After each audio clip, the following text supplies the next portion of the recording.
Bom dia, gente. Tudo bem com vocês? Eu vou compartilhar aqui o meu material para a gente começar a monitoria, tá?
Bom, gente, vamos lá.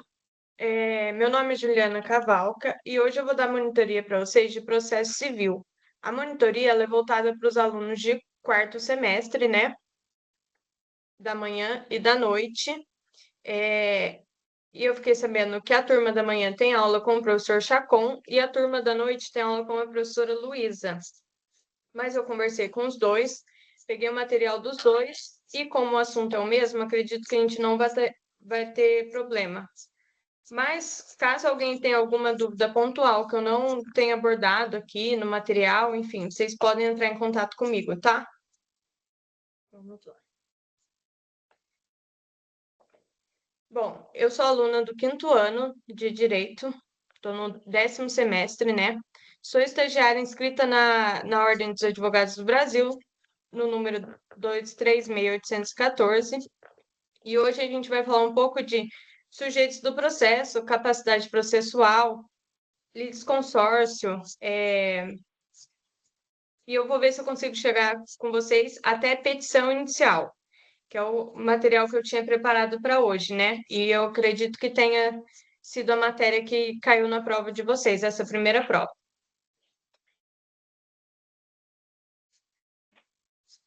Bom, vamos começar então falando dos sujeitos do processo, da relação processual.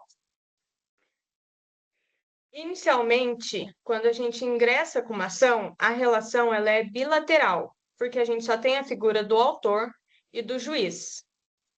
Após a citação, a gente tem a relação completa, a relação trilateral, que é a figura do juiz, do autor e do réu. Só que é importante a gente considerar que quando a gente fala de partes do processo, a gente tem só a figura do autor e do réu. O autor, que é quem está pedindo, quem está demandando, e o réu em face de quem está pedindo. O juiz aqui, apesar de a gente falar em partes num sentido genérico, o juiz ele não está envolvido no conflito, então ele não é considerado parte direta da relação processual. Mas é sobre essas partes, autor e réu, a gente vai falar mais para frente um pouco para vocês entenderem como funciona a questão da nomenclatura, enfim.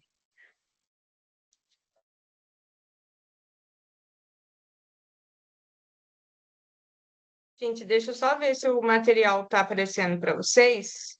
Só um minutinho.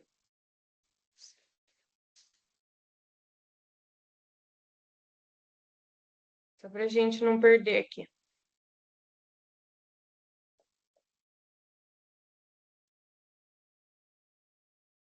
Bom, agora a gente vai falar um pouquinho das características da relação processual, tá? Vamos lá.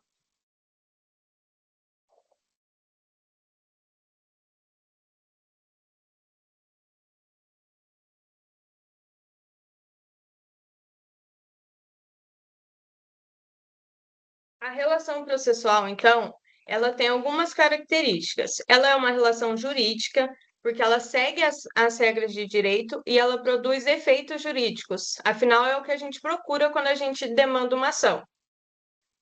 É uma relação de direito público, porque envolve a participação do Estado, o órgão judicial, né?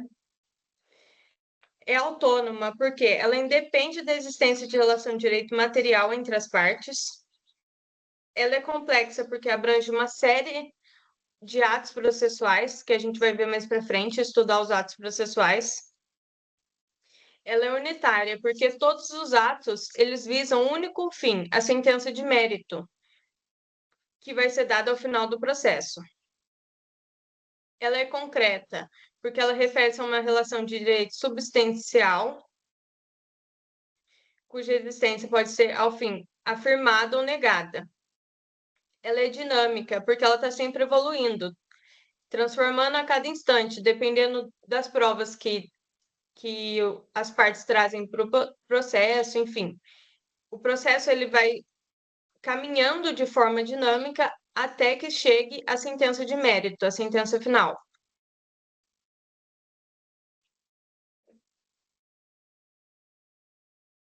Agora a gente vai falar um pouco dos elementos do processo. Aqui a gente tem os elementos subjetivos e os elementos objetivos. Dentro dos elementos subjetivos, a gente ainda tem duas subdivisões. Os sujeitos principais, né? Como eu disse, são as partes, aqui, autor e réu, e o órgão judicial, representado aqui pelo juiz, tá?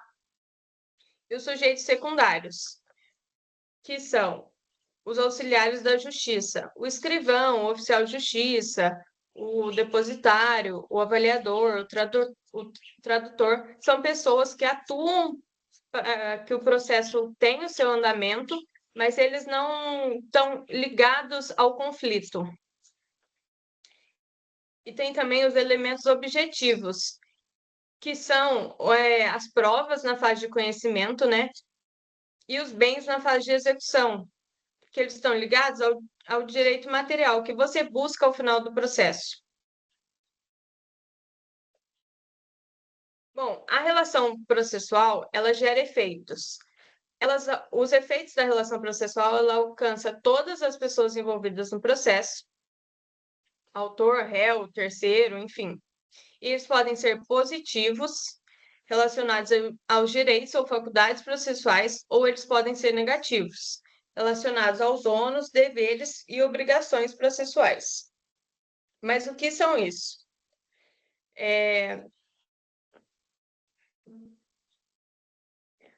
Os direitos é a questão de ação e defesa.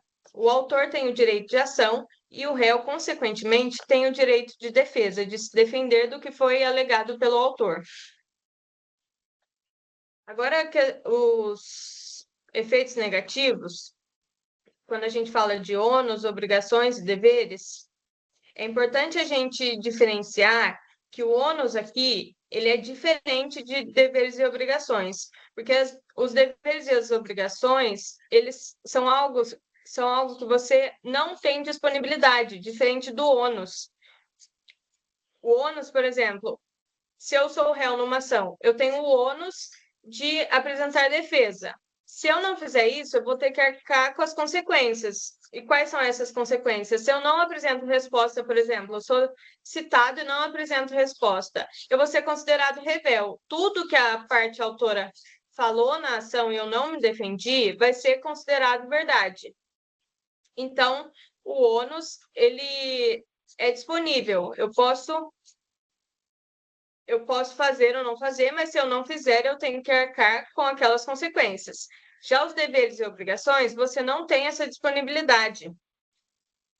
Se você não fizer aquilo, não cumprir com a sua obrigação ou com o seu dever, você pode ser compelido de forma coativa a cumprir com aquilo.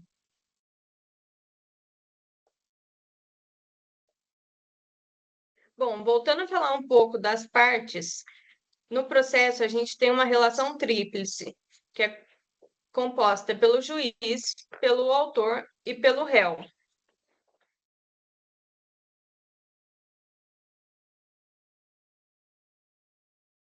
O autor, como eu já tinha dito, deixa eu só ver aqui.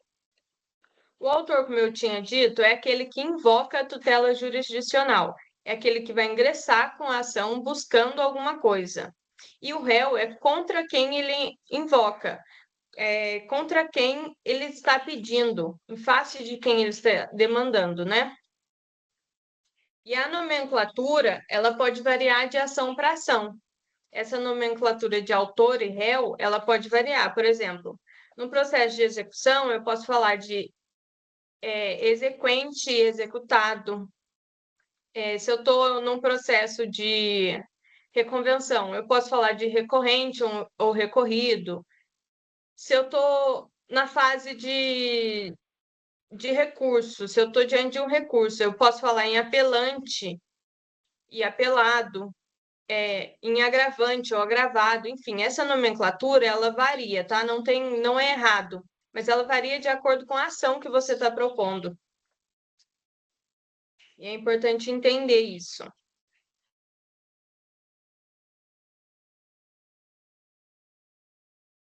Agora a gente vai falar um pouco, depois que a gente entendeu essa parte de quem são as partes do processo, a gente precisa entender quem pode ser parte no processo.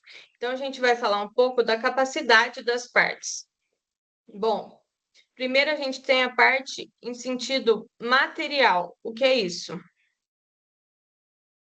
É o sujeito diretamente envolvido na lide, né, no conflito. É quem tem o interesse direto no direito material discutido no processo. Por exemplo, o proprietário que está reivindicando a posse de um bem. O proprietário, ele tem capacidade em sentido material, ele é parte em sentido material, porque ele tem interesse direto no direito material que está envolvido. Ele é o proprietário do imóvel que está sendo discutido a posse. E a gente também tem a parte em sentido processual. A parte em sentido processual, ela pode não ser a mesma da parte material, porque ela é um sujeito que participa do processo representando um direito seu ou em nome de um terceiro. Um exemplo clássico disso é a questão dos menores. Por exemplo, em ação de alimentos, o menor tem o sujeito de direitos, ele está pedindo, os alimentos são devidos para o menor, só que ele não tem capacidade para postular esse direito em causa própria. Então, ele é representado pelos seus pais ou pelos seus tutores para reivindicar esses direitos. E aqui a capacidade das partes, ela tá ligada à capacidade civil mesmo. Bom, a capacidade de ser parte no processo, ela refere-se à aptidão de um sujeito para figurar em uma relação jurídica processual. E aqui, quem pode ser parte? As pessoas naturais, né? Os maiores de 18 anos, as pessoas jurídicas, que são as empresas, as associações e as fundações. E aqui vai depender do devido registro das condições da pessoa jurídica nos órgãos competentes, tá? E as entidades formais, a massa falida, o espólio, a herança jacente ou a herança vacante. A capacidade de ser parte, ela está prevista no artigo 70 do Código de Processo Civil, que eu até coloquei aqui para vocês, ó. Toda pessoa que se encontra no exercício de seus direitos tem capacidade para estar em juízo. Agora, a capacidade processual. Como eu disse, nem todo mundo que tem capacidade para ser parte tem capacidade processual. A capacidade processual é a aptidão para atuar pessoalmente no processo, sem necessidade de representação. Quem não possui a capacidade processual? Como eu já tinha dito, os menores de idade e as pessoas com incapacidade civil.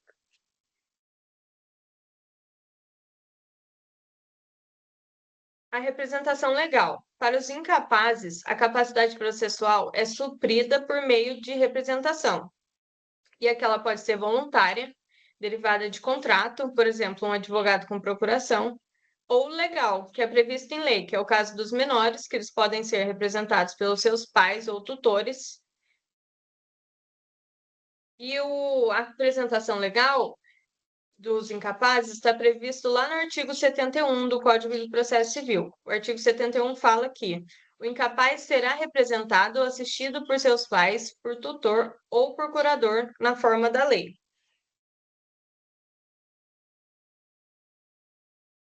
Então, os menores são representados pelos pais ou tutores, e também a gente tem a figura do curador especial.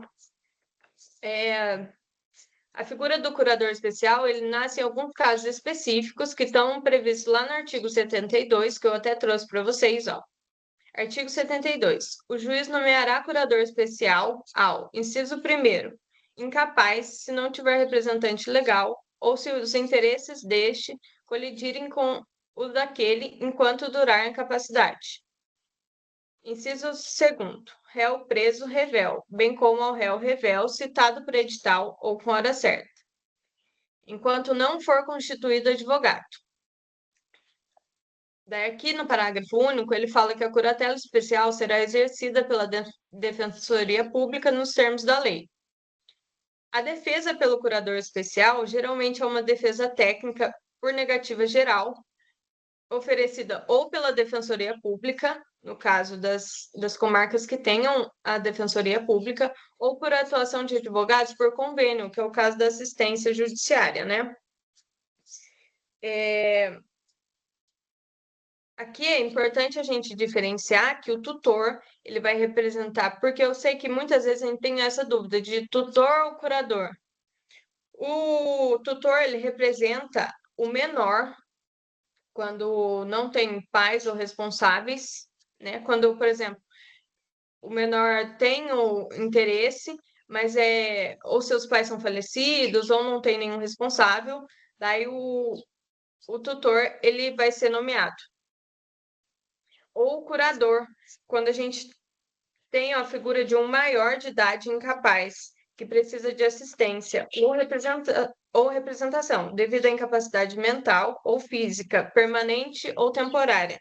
Acontece muito isso do juiz nomear curador no caso de interdição, né, de curatela mesmo. Quando a pessoa entra, por exemplo, a mãe que tem um filho maior que é incapaz, e daí ela entra com uma ação de interdição e o juiz ele nomeia um curador especial para falar pelaquela pessoa. Então ele nomeia e geralmente a defesa é por negativa geral, porque na maioria das vezes a pessoa que foi nomeada, o advogado, né, não tem contato com outra parte. Então eles fazem negativa geral, enfim, mas tem que ser nomeado um curador especial para estar representando aquela pessoa.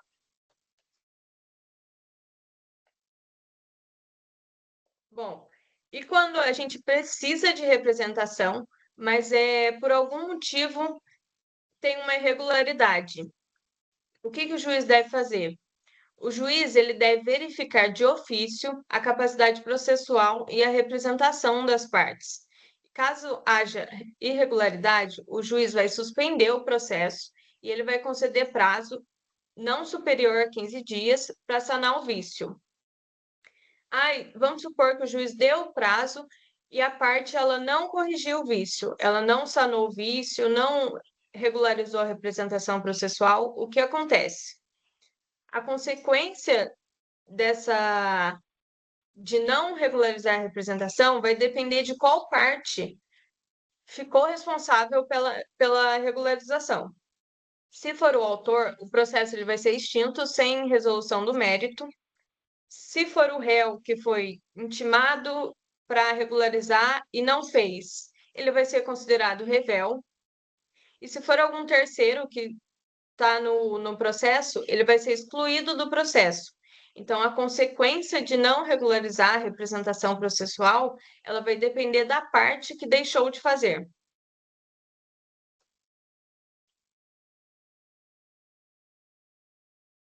Bom, a gente aqui, deixa eu complicar.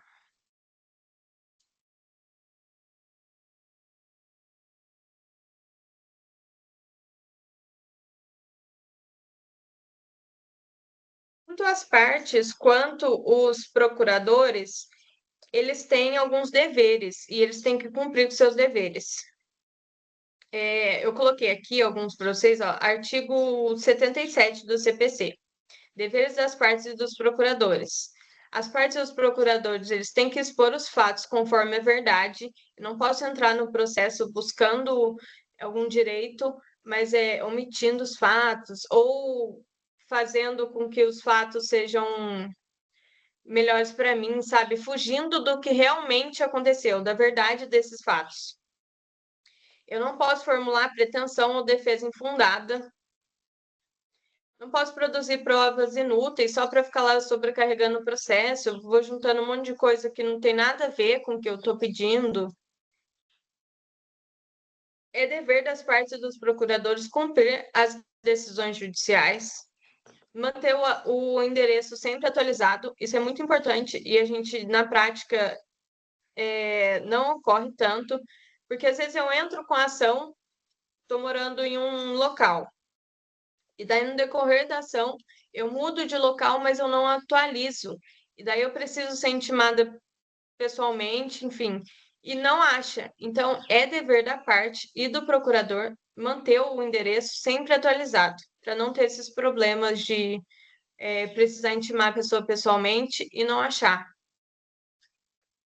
Eu também, as partes e os procuradores não podem alterar o estado de fato do bem ou do direito litigioso de forma ilegal ou com má fé. Aqui na a questão da má-fé, é, a violação dos deveres que estão previstos em lei e que têm que ser cumpridos, eles podem resultar em sanções, incluindo multas e penalidades por litigância de má-fé. Isso está previsto lá do artigo 79 ao artigo 81 do Código de Processo Civil. O juiz pode aplicar multa de até 20% sobre o valor da causa, e a pena ela vai ser arbitrada nos próprios autos em que incorreu a infração, né? E vai ser considerada a gravidade da conduta de quem cometeu, né? Essa violação dos deveres.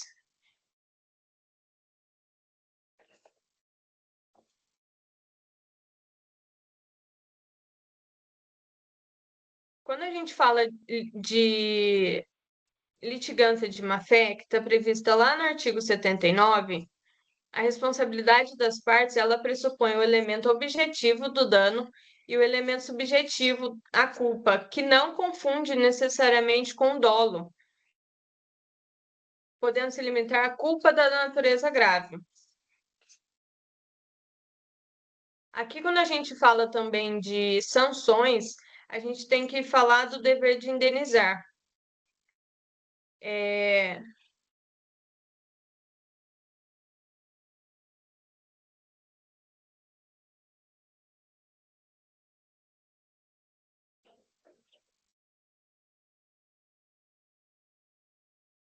Quando acontece alguma coisa que traga prejuízos para uma das partes, a outra, quem acarretou esse prejuízo, ele tem que indenizar. Então, o dever de indenizar a parte prejudicada incumbe ao autor, ao réu e aos terceiros intervenientes, no caso de quem prejudicou outra parte.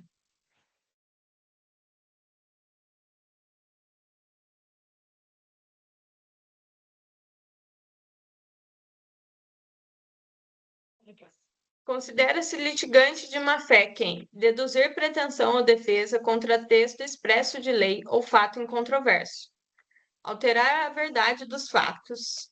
Deixa eu só aumentar aqui. Alterar a verdade dos fatos, usar do processo para objetivo ilegal opor resistência injustificada ao andamento do processo, proceder de modo temerário, provocar incidentes manifestamente infundados ou interpor recursos com intuito protelatório. E as consequências disso, né? A condenação por litigância de má-fé inclui multa, indenização pelos prejuízos causados à parte contrária, honorários advocatícios e todas as despesas efetuadas. Então, percebendo que a parte está agindo de má-fé, ela pode ter que arcar com essas consequências. Em multa, indenização, enfim, até os honorários advocatícios pela conduta de litigância de má-fé, tá? Deixa eu só voltar aqui.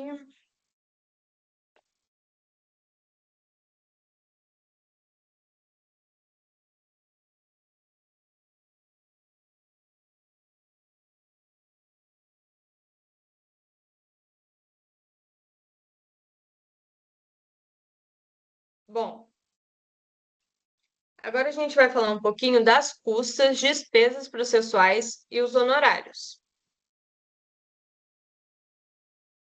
Primeiro, a gente precisa entender que a prestação da tutela jurisdicional é o serviço público remunerado, a não ser para quem tenha o benefício da assistência judiciária, que são as pessoas que se encontram em situação de miserabilidade.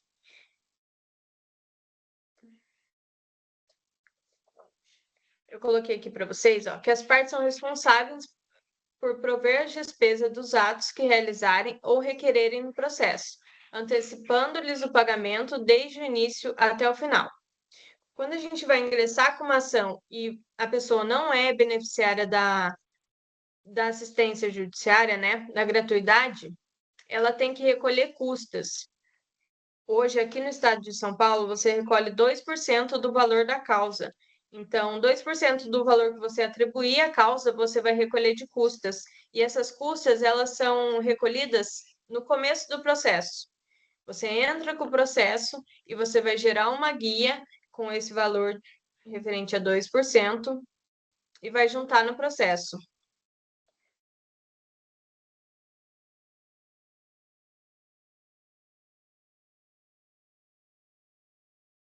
Quando a gente fala de custas e despesas, a gente tem que entender a diferença delas. As custas, elas são as verbas pagas aos serventuários da justiça e aos cofres públicos pela prática de ato processual, conforme tabela de lei ou regimento adequado. Já as despesas são todos os outros gastos feitos pelas partes durante o processo, com exclusão dos honorários advocatícios. A sentença condenará o vencido a pagar ao vencedor as despesas antecipadas e os honorários advocatícios sucumbenciais.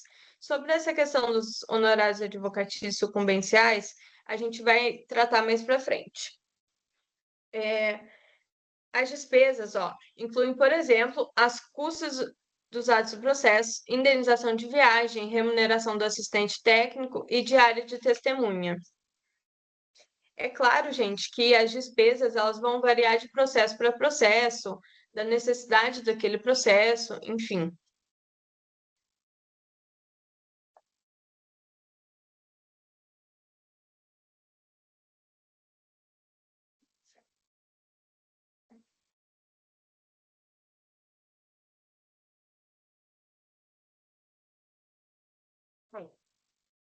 As despesas elas devem ser pagas antecipadamente aos atos que realizarem ou que requererem em curso do processo. E qual a consequência do não pagamento? O não pagamento da despesa conduz à não realização do ato em prejuízo da parte que o requereu. Como assim? Por exemplo, não foi depositada verba para intimação da testemunha. A testemunha, então, ela não vai ser ouvida, porque se você não pagou essa despesa, ela não vai ser realizada.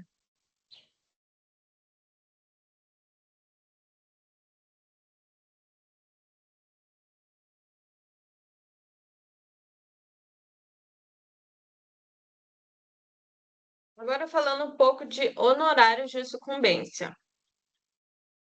Os honorários de sucumbência, eles são devidos ao advogado da parte vencedora e devem ser fixados entre o mínimo de 10% e o máximo de 20% sobre o valor da condenação, do proveito econômico obtido ou não sendo possível mensurá-lo sobre o valor atualizado da causa. Isso está previsto lá no artigo 85, parágrafo 2º do Código de Processo Civil. Então, quem vai definir esse percentual? Quem vai definir é o juiz. Na própria sentença, ele vai definir se é 10, se é 15, se é 20. O mínimo é 10 e o máximo é 20. Então, o juiz vai definir isso, tá?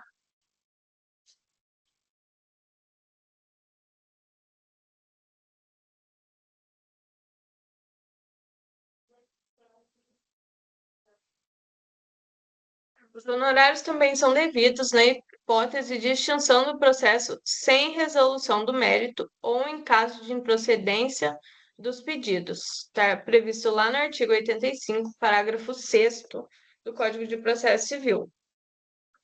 Então, se o processo não for resolvido o mérito, é devido honorário de sucumbência? É devido honorário de sucumbência também, tá? No mesmo percentual de 10 a 20%, e o juiz vai estabelecer isso.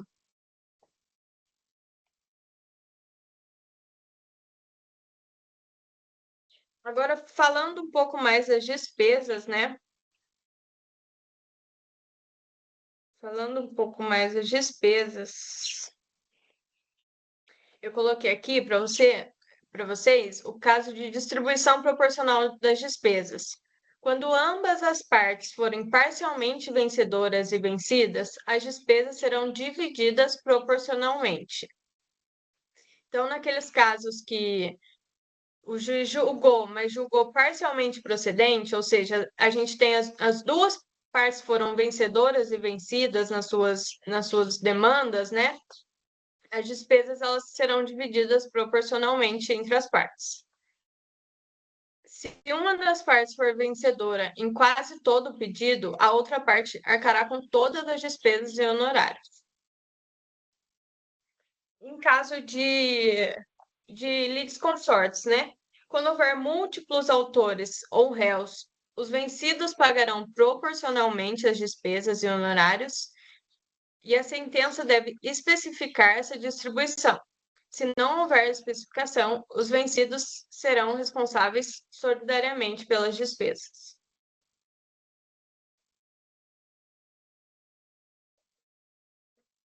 Em caso de desistência, renúncia ou reconhecimento. Gente, eu coloquei assim para vocês porque eu acho que esse assunto é mais tranquilo. Mas mesmo assim, se vocês, quando estiverem estudando, pegarem o material e falar, nossa, eu não entendi nada sobre as despesas, estou com dúvida, daí vocês podem entrar em contato comigo, que tem assuntos que eu não estou me aprofundando tanto, mas caso tenha alguma dúvida pontual, vocês podem entrar em contato comigo que eu vou tirar essas dúvidas de vocês, tá? Bom, se a sentença for baseada em desistência, renúncia ou reconhecimento do pedido, a parte responsável por esses atos arcará com as despesas e honorários. Está previsto lá no artigo 90 do Código de Processo Civil. Em caso de desistência, renúncia ou reconhecimento parcial, a responsabilidade será proporcional. Em caso de transação sem acordo sobre despesas, estes serão divididos igualmente. O que isso significa? Que, por exemplo, em caso de negociação, as partes estão tentando um acordo, mas elas não estabeleceram nesse acordo quem vai pagar essas despesas, elas serão divididas, se não tiver nenhuma previsão sobre isso, tá? Se o réu reconhecer o pedido e cumprir integralmente, os honorários serão reduzidos pela metade. Então, aqui são hipóteses, né, de divisão ou de quem arca integralmente com as despesas, enfim. E está tudo previsto na legislação, tá? Aqui, ó, por exemplo, artigo 90. artigo 86, 87. Então, esses artigos, eles tratam sobre as despesas e sobre essa distribuição delas entre as partes.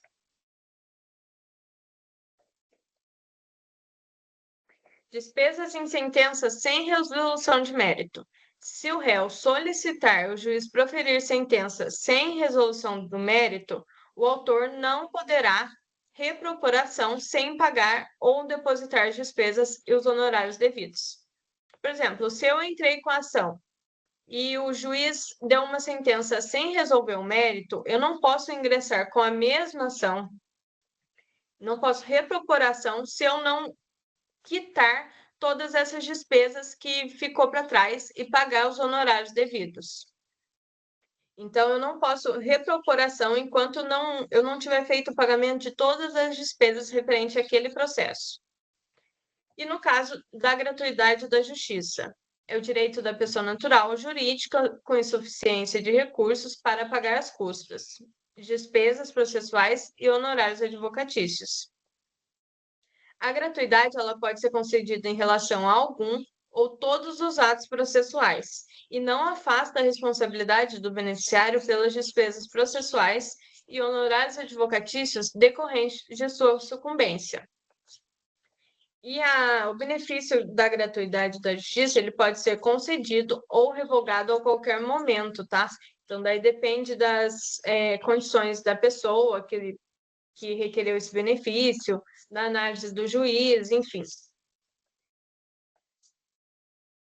Bom, agora a gente vai falar um pouco sobre o advogado. O advogado tem capacidade postulatória. O que é isso? Consiste na aptidão para realizar os atos do processo de maneira eficaz. Somente o advogado tem capacidade postulatória. Isso está previsto lá no Estatuto dos Advogados, no artigo 103. Não, desculpa, está previsto no Estatuto e no artigo 103 do Código de Processo Civil. É um pressuposto processual cuja inobservância leva à nulidade do processo. Então, as partes, elas precisam estar representadas por um advogado. Se elas não estiverem, isso pode levar à nulidade do processo. O advogado, ele pode atuar em causa própria, né? E para que possa representar a parte, a necessidade de outorga de poderes, a procuração. Então, a procuração ela pode ser feita aqui por um instrumento particular ou público. E não é preciso reconhecer firma, tá? Pode ser assinado digitalmente, enfim.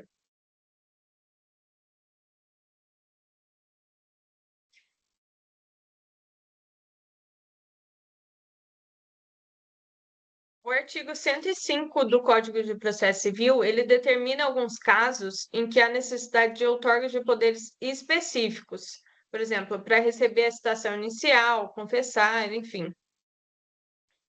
Os poderes eles podem ser outorgados para o processo todo ou para apenas uma fase dele. Caso não tenha uma especificação se é para todo o processo ou apenas para uma fase dele, o mandato conferido na fase de conhecimento é eficaz para todas as fases do processo. Então, se eu não especificar que é só para aquela determinada fase do processo, a procuração que eu assinar, ela vale para toda a fase do processo, inclusive para o cumprimento de sentença. E daí a gente tem alguns requisitos formais, né? Deve conter o nome, a procuração deve conter o nome do advogado, o número de inscrição na OAB, o endereço completo. Se for sociedade de advogados, tem que ter o nome da sociedade, o registro na OAB e o endereço completo.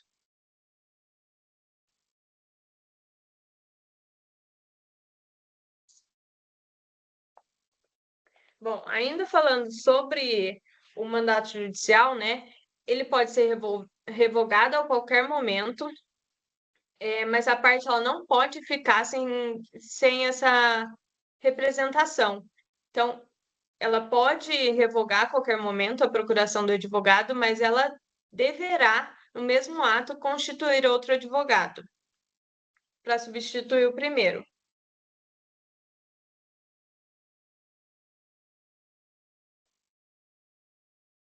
Bom, agora sobre substituição processual e sucessão da parte. A substituição processual é quando alguém pleiteia direito alheio em nome próprio, que é o exemplo dos sindicatos que defendem os seus associados nas ações. E a sucessão da parte é quando tem alteração no polo do processo. Por exemplo, quando tem a morte do litigante. A pessoa ela entrou com a ação, ela está participando do processo e ela vem a falecer. Então, aqui ocorre a sucessão da parte. Os seus herdeiros eles vão ser habilitados no processo para figurar no polo ativo da demanda, por exemplo, da ação que o falecido propôs.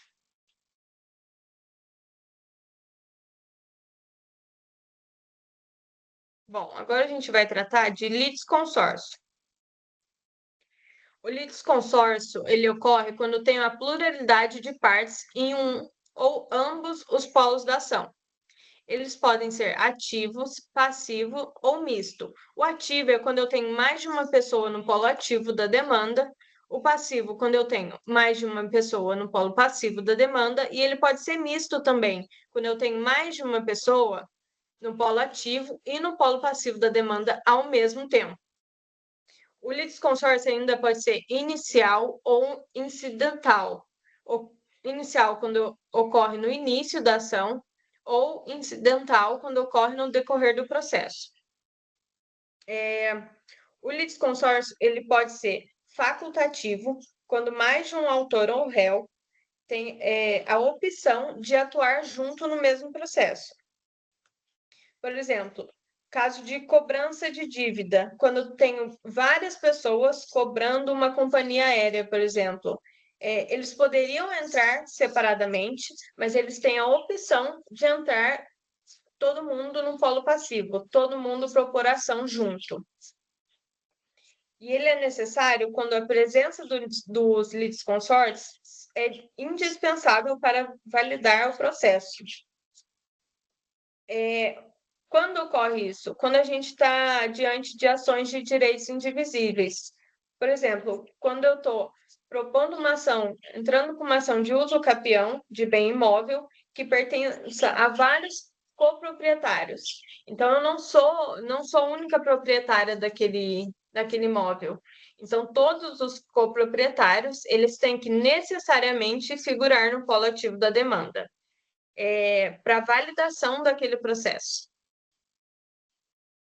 E daí o litisconsórcio, ele pode ser unitário ou simples. Ele é unitário quando a decisão deve ser a mesma para todos, no caso, por exemplo, dos campeões, e simples quando a decisão ela pode ser diferente para cada um. No caso, por exemplo, da ação de cobrança da companhia aérea. Geralmente, o litisconsórcio necessário, ele é unitário e o facultativo é simples, tá? Mas como tudo tem exceção, o litisconsórcio ele ainda pode sofrer limitação. O juiz pode limitar o litisconsórcio para não comprometer tanto a celeridade processual e para não ficar muitas pessoas lá acabar atrapalhando o processo. Então, o juiz pode limitar o litisconsórcio ou não, vai depender da análise do juiz, enfim, de cada processo. Agora, a gente vai tratar um pouco da intervenção de terceiros. A intervenção de terceiros ocorre quando uma pessoa que não é parte originária da demanda ingressa em um processo pendente. Quando ocorre isso?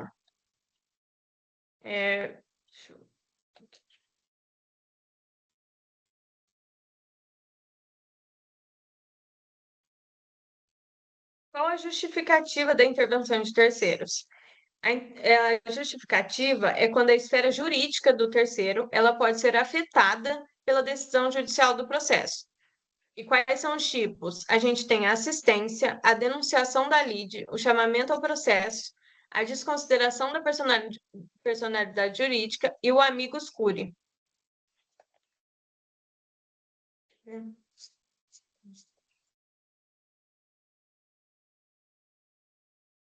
Eu vou passar um por um para vocês de uma forma mais rápida, só para a gente conseguir entender. A assistência ela ocorre quando um terceiro com interesse jurídico na causa ingressa no processo para auxiliar uma das partes, ou o autor ou o réu, pois o resultado do processo ele pode afetar os seus direitos. É um exemplo para vocês entenderem, acho que com exemplo fica mais fácil. Uma ação que envolve disputa pela posse de um imóvel. O locatário pode ingressar no processo para ajudar o locador, pois o resultado da demanda vai impactar a sua situação. Denunciação da lide ocorre quando uma das partes chama ao processo um terceiro de quem pretende obter direito de regresso caso venha perder a ação. Exemplo, uma ação em que o comprador de um imóvel demanda contra o vendedor alegando vícios no bem. O vendedor pode denunciar a lide à construtora que realizou a obra, buscando responsabilizá-la pelo eventual prejuízo. Ou seja, caso venha a ter um prejuízo, ela pode entrar em regresso, né? Ela tem o direito de regresso em relação à construtora. Chamamento ao processo. Ocorre quando o réu chama ao processo outros coobrigados solidários para que a dívida seja discutida em conjunto e assim todos possam responder pela obrigação. Um exemplo. O banco que é processado por um credor pode chamar ao processo os coobrigados da dívida, os fiadores, por exemplo, para que eles também respondam pela obrigação.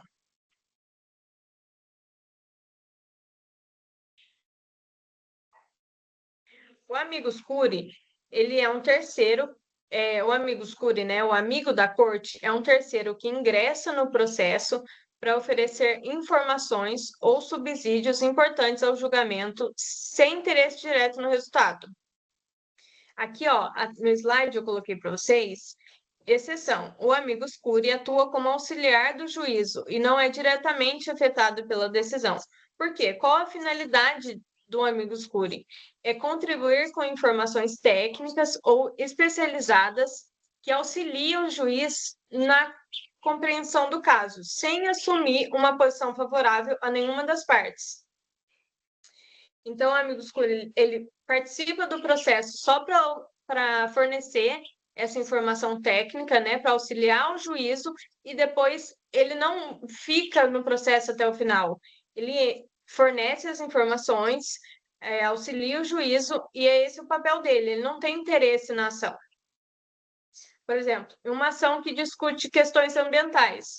Uma ONG ela pode ser admitida como amicus curiae para oferecer dados científicos sobre o impacto ambiental, porque pode ser que não seja do conhecimento do juízo aquela questão. Então, ele chama alguém que tenha conhecimento técnico para auxiliar ele.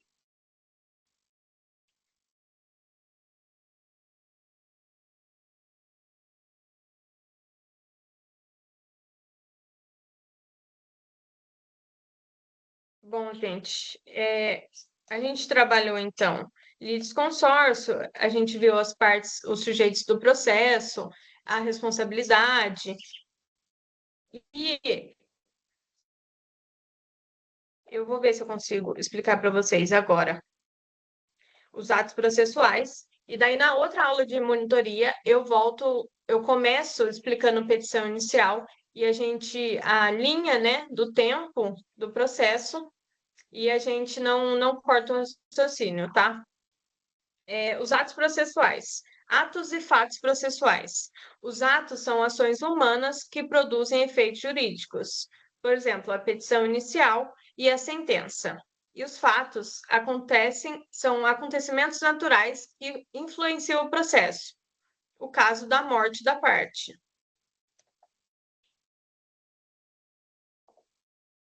Atos processuais, a classificação. Eles podem ser subjetivos, o ato da parte, pode ser ato da parte, o autor do réu MP, Ato do juiz, que são as decisões, os despachos, as sentenças, enfim. E o ato do escrivão ou chefe da secretaria. Aqui, o ato do escrivão ou chefe da secretaria é para dar andamento no processo. Por exemplo, os atos ordinatórios. Eu não sei se tem alguém que faz estágio em escritório ou no próprio cartório do tribunal, né, da comarca, mas você vê os atos ordinatórios. E daí esses são atos do escrivão ou chefe da secretaria. E os atos processuais podem ser classificados também de forma objetiva. São os atos de iniciativa, por exemplo, a petição inicial, que vai dar início, né, que vai iniciar o processo.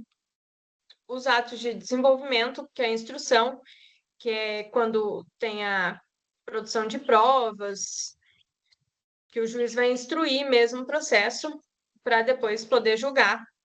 E daí vem os atos de conclusão, que é a sentença ou a transação, né? A negociação, o acordo, enfim. Forma e publicidade. Os atos, eles não dependem de forma específica, a menos que a lei expressamente o exija. A principal preocupação é que o ato atinja a sua finalidade essencial. E aqui a gente tem a questão da publicidade dos atos. O princípio da publicidade assegura a transparência dos atos processuais, permitindo que as partes e o público em geral tenham acesso às informações processuais. Aqui a gente tem também a exceção a esse princípio, que são os processos que tramitam em segredo de justiça. Então, esses processos, o advogado vai requerer o segredo de justiça. Acontece muito quando tem menor envolvido, e daí a gente não tem essa publicidade dos atos. Os atos, eles ficam restritos apenas às partes que tiverem no processo. Mas é exceção. A regra é que os atos sejam públicos, que tenha essa transparência de todos os atos processuais, e que o público em geral tenha acesso a essas informações. Bom, a questão dos prazos, a contagem dos prazos processuais. Eu sei que é um assunto que pega muita gente, mas na prática é mais fácil do que parece. O prazo, né, a contagem do prazo está previsto lá no artigo 224 do Código de Processo Civil. E aqui, como a gente está falando de civil, de prazos contados no decorrer do processo civil, a contagem ela é feita em dias úteis e ela exclui o dia do início e inclui o dia do vencimento. Sei que quando a gente fala assim parece muito complicado, mas ele é mais fácil do que imagina. Suspensão e prorrogação dos prazos. Os prazos processuais podem ser suspensos ou prorrogados em situações específicas, como dificuldade de transporte, calamidade pública, entre outras circunstâncias excepcionais. Então, a suspensão e a prorrogação, elas são exceções à contagem do prazo, né? Prazos para as partes. Os prazos processuais para as partes são preclusivos, significando que, uma vez expirados, a parte perde a faculdade de praticar o ato. Exceções a essa regra são admitidas em caso de justa causa, que está previsto lá no artigo 223 do Código de Processo Civil. Prazos para o juiz e auxiliares não são preclusivos. Embora o descumprimento possa acarretar sanções administrativas, não implica na perda da faculdade de praticar o ato. Então, se a parte perdeu o prazo, por exemplo, se o réu perdeu o prazo para apresentar contestação, ele perde o direito de se manifestar sobre aquilo. Ele tem 15 dias para apresentar a contestação. Se ele perdeu esses 15 dias, ele perdeu o direito de apresentar a contestação, porque ele tem que respeitar o prazo. Agora, o juiz e os auxiliares, o prazo deles não são preclusivos, né? Os prazos, eles são impróprios.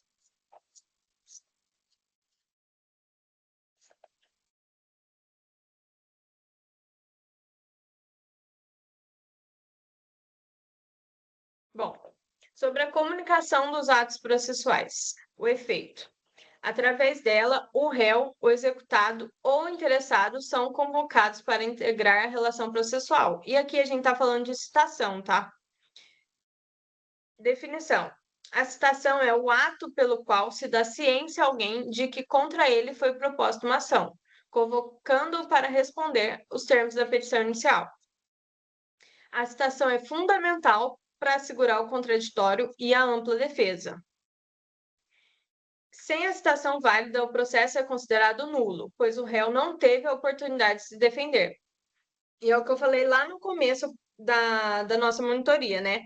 Que é uma relação bilateral, enquanto a gente só tem o autor e o juiz, e depois, com a citação, que a relação ela fica completa. Então, a citação é extremamente importante para o andar do processo, né? E sem a citação, o processo é considerado nulo.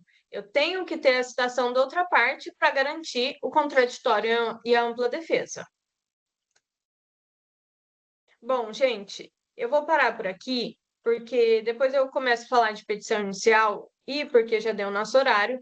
Então, na próxima monitoria, eu volto falando de petição inicial, dando seguimento, né? Eu sei que na prova de vocês, acredito que a turma do Chacon tenha chegado até petição inicial e a turma da Luísa até tutelas, né? Mas para não ficar muito corrido, eu vou parar por aqui e na outra aula eu volto para a gente falar de petição inicial, de tutelas, de ação de audiência de conciliação e mediação, enfim, de resposta. Mas eu queria finalizar aqui deixando os meus contatos para vocês. Então, se você está assistindo a monitoria depois, estudando e tiver alguma dúvida, você pode me chamar ou pelo meu Instagram ou entrar em contato comigo direto pelo meu WhatsApp. Eu também estou nos grupos de monitoria, né? Que a gente encaminha os links para vocês no dia da monitoria. Ou também, se quiser me enviar um e-mail com a sua dúvida, fique à vontade. Eu vou responder vocês o mais rápido possível para sanar todas as dúvidas, tá? Então, se você está estudando e tiver alguma dúvida, me manda lá que eu vou esclarecer, tá? Espero ter contribuído com vocês, né, para essa matéria, com essa primeira parte da matéria. E apesar de já ter tido prova, a segunda prova de vocês cai a matéria do semestre todo, então é importante sempre rever essa matéria, né, tirar todas as dúvidas, pegar a primeira prova, ver o que vocês erraram. E é isso, gente. Muito obrigada pela participação de vocês na nossa monitoria. Estou à disposição caso vocês precisem, tá? Podem contar comigo aí nessa caminhada desse semestre.